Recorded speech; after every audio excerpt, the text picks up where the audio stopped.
अपने सुन रही थी गंगा कैसे दिया दिया 2000 के नोट होली खेला नहीं राजे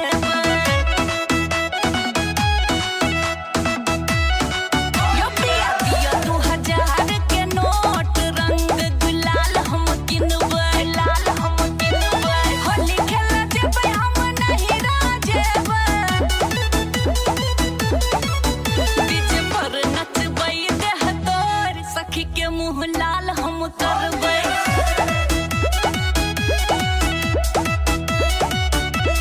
ये सुगनी नमरी पंसैया से काम नहीं चलता की नहीं यो ललका वाला 2000 के नोट ललका वाला धनी दिल पर लागल बड़ा चोट नोट लगे काज की करबै यो दिया दिया 2000 के नोट रंग गुलाल हम किनबै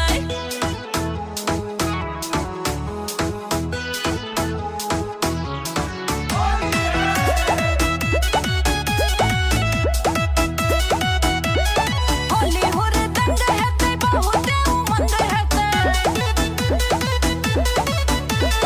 दिया नय पाइ पिया बिना रंग हेतै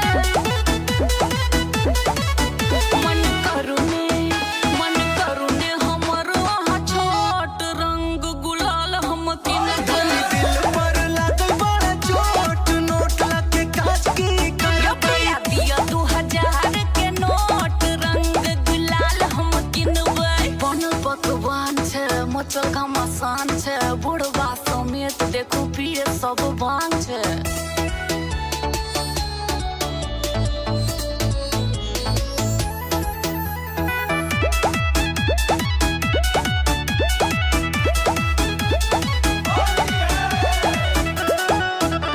अपने सुन रही थी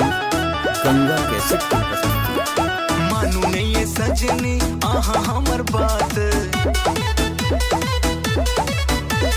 नेने चलू हमारो अपने ही साथ ससुरारी जे पहिर के कोट साली संग रंग हम खेलबै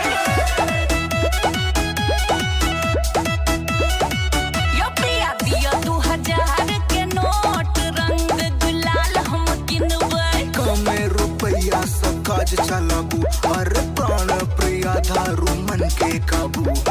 हाँ हाँ बेबी हाँ होली है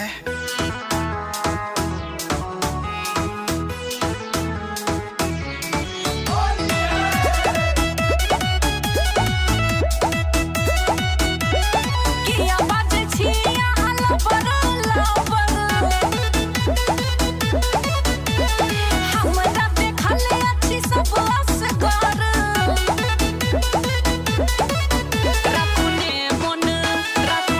मन में यहाँ खोट सखी मुँह लाल हम करबै दिल पर लागल बड़ा चोट नोट लगे काज की करबै दिया 2000 के नोट सखी संग डीजे पर नचबै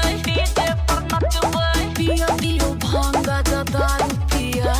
हमर बात अहाँ नहीं दारू पिया दारू पिया हमारे इस चैनल मिथिला जंक्शन को लाल बटन दबाकर सब्सक्राइब करें व घंटी के निशान का बटन दबाएं ताकि सभी नए वीडियो आप तक तुरंत पहुंचे बिल्कुल मुफ्त।